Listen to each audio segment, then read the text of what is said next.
Well, summer's coming to an end, and that means that we're getting into the holiday season, the haunted holiday season. Kicking things off with a modern Hammer horror classic called The Invitation. For fans of the novel slash movie slash video game slash whatever media surrounding the legend of Dracula and the legend of vampires, this is a game which I like to call Spot the Reference, because there are several, some obvious, some less so. The cast was pretty good. Our young heroine is in over her head, but she doesn't lose her head, either figuratively or literally. She sort of goes through a this isn't happening phase, but quickly finds her feet and does what she can to survive. She's not perfect, but she's not completely imperfect either, which I found refreshing. The villains, the villains. Besides Dracula being old-fashioned and demanding brides rather than staying charming as he starts out,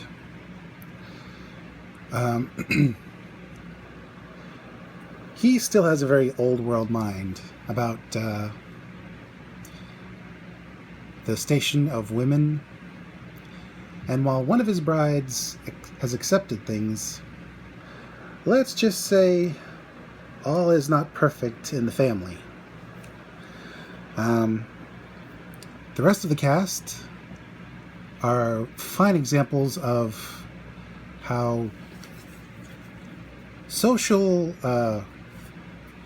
dynamics of certain classes are not completely black and white.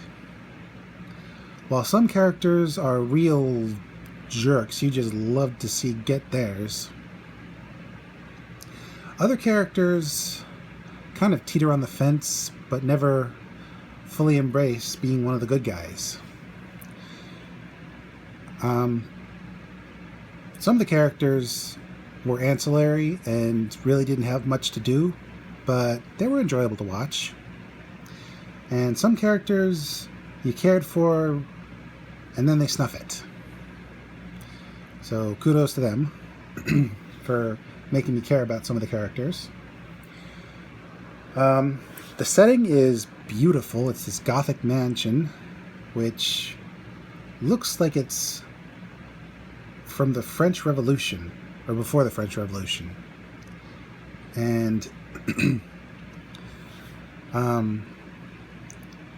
it just feels haunted. There's this palpable tension as soon as you get to the place. It's beautiful, but there's something rotten at its core.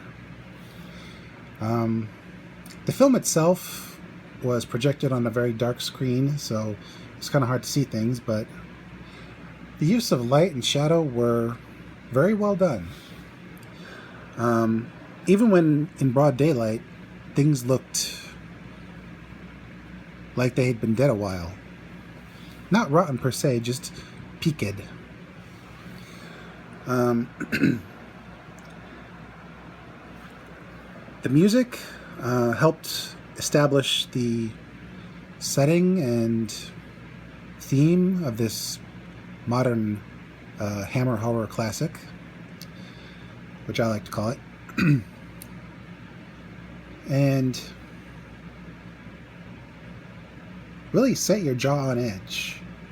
You could tell something was not right. The tension was in your gut until the very end, which allowed it all to come bursting out like a water barrier. And while it might not get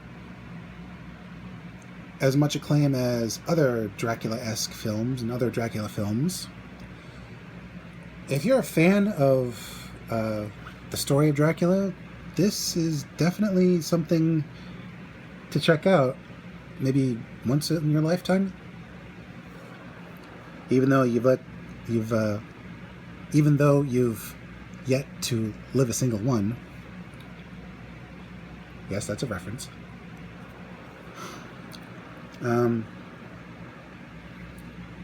Things are going to get even spookier over the course of the Haunted Holiday, but I think we're going in the right direction. This is Mr. J signing out and reminding you, just because Dracula is an old story doesn't mean you can't get some new blood. Blah.